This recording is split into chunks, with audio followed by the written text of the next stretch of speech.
कोई किसी दूल्हे के पीछे, कोई किसी दूल्हे के पीछे। लेकिन सारे आपके पीछे। रुक जाओ। बोलो भारत माता की। मित्रों, आज चूंकि अब 8 तारीख के बाद लगातार जो आप लोगों को सारा जानकारी है कि घटनाक्रम कैसे कैसे हुआ, प्रधानमंत्री जी ने अपने मंत्रिपरिषद में हमको शामिल किया। मैं हरियाणा की जनता का इसमें बहुत बड़ा योगदान मानता हूं और मैं हरियाणा की जनता की ओर से उनको धन्यवाद किया है।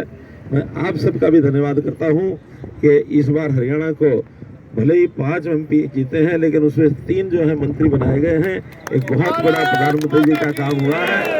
हम सब मिल करके प्रधानमंत्री जी का धन्यवाद करते हैं और मैं तो यही कहूँगा कि भले ही लोकसभा में परिणाम हमारा मिला जुला रहा, 5 हम जीत पाए, 5 नहीं जीत पाए, लेकिन अब चूंकि अगले 3 महीने बाद फिर से लोकसभा का जैसे विधानसभा का जैसे चुनाव आ रहा है, तो विधानसभा के चुनाव के समय हमने जो अभी कमी रह गई है, जहाँ भी रह गई है, किसी भी प्रकार से रह गई है, उसको हमने ठीक करना है।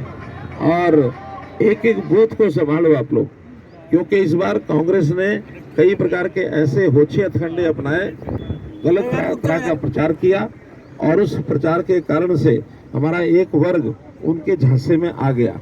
उन्होंने तरह तरह के प्रलोभन दिए और गलत वक्तव्य दे करके कि आखिर मोदी जी सरकार तो 272 बना लेगी, लेकिन 400 क्यों चाहिए, इस प्रश्न को लेकर के कि अगर 400 आ गए तो संविधान बदल देंगे, आरक्षण खत्म कर देंगे। भाइयों बहनों, ये मिथ्या प्रचार जो उन्होंने किया है, मैं इसकी निंदा भी करता हूं और हम उस वर्ग को जाकर के बताएं, समझाएं कि संविधान हमारे लिए एक पवित्र गीता की तरह है। संविधान बदलने का कभी कोई विषय आज तक आया नहीं, कभी आएगा नहीं। तो इसलिए इस विषय पर हम उन भाइयों को जाकर समझाएं जिनके मन में ये डर बैठा दिया है। आखिर पिछली सरकारें लगातार 10 साल तक जो चली हैं, समाज के लिए, देश के लिए बहुत बड़े बड़े काम किए हैं। अब बड़े कामों की तरफ तो उनका ध्यान नहीं गया, लेकिन ये जो छोटी छोटी चीज़ें हैं घर कर गई हैं, इसमें हमें जाके संभालना होगा। और अब अगले 3 महीने बाद हम अपनी जो भी जहाँ जहाँ कोई कमी आई है उसको दूर करने के लिए आप लग जाएं। मैं इतना विश्वास दिलाता हूँ कि भारत सरकार जितना भी ज़्यादा सहयोग हरियाणा का कर पाएगी। हम 3 मंत्री वहाँ हैं, अपने अपने विभाग से भी कराएंगे, बाकी सब जगह भी कराएंगे। सोनीपत जिला तो इसका प्रत्यक्ष गवाह है कि जिस प्रकार का इंफ्रास्ट्रक्चर, जितने यहाँ हाईवेज निकले हैं, जितना रेलवे का यहाँ काम हुआ है और जितने भी विषय हुए हैं, एक से एक बढ़ करके हुए हैं। इन सब चीज़ों को हमको ध्यान भी कराना है और जहाँ कहीं कोई अपने को लगता है कि और नए कामों की ज़रूरत हो, निसंकोच बताना है। ऊर्जा विभाग ये अपने पास आया है, शहरी विकास और हाउसिंग ये अपने पास आया है। तो ये दोनों विभाग बहुत महत्वपूर्ण विभाग हैं।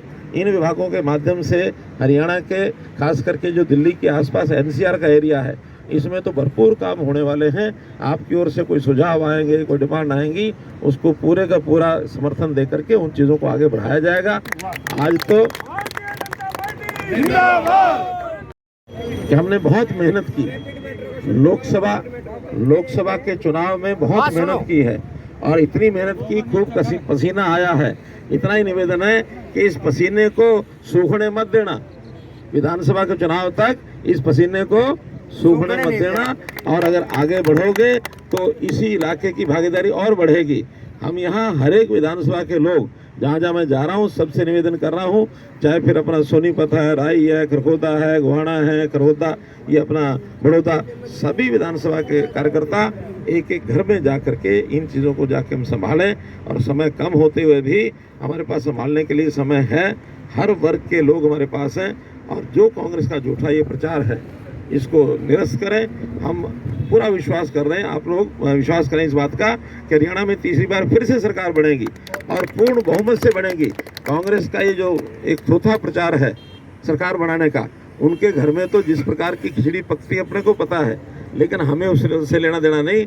जनता से प्यार, जनता का आशीर्वाद ये अपने को लेना है और आप काम में आगे बढ़ जाएं। आप इतनी बड़ी संख्या में आए होना, चाहे हमारे विधायक मोहनलाल जी बड़ोली हैं, जिलाध्यक्ष जी हैं, फिर हमारी कविता जैन हैं।